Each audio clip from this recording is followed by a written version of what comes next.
নমস্কার, আপনাদের সবাইকে স্বাগত। খুব বড় খবর সামনে এসেছে। ভারত 17 এবং 26 জুলাই 2024 মধ্যে আকাশসীমা ব্যবহার সীমিত করার জন্য এয়ারম্যানদের নোটিশ জারি করেছে।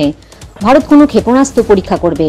মনোনীত এলাকাটি পশ্চিমবঙ্গের এডি লঞ্চ সাইট এবং উড়িষ্যা উপকূলে এপিজে আব্দুল কালাম দ্বীপ লঞ্চপ্যাড উভয় জুড়ে রয়েছে।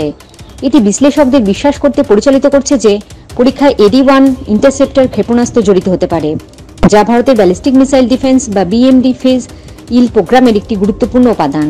নোটামের উভয় লঞ্চ সাইট অন্তর্ভুক্ত করা পৃথক অবস্থান থেকে ইন্টারসেপ্টর এবং লক্ষ্য ক্ষেপণাস্ত্র উৎক্ষেপণের সম্ভাবনার কথা জানায়।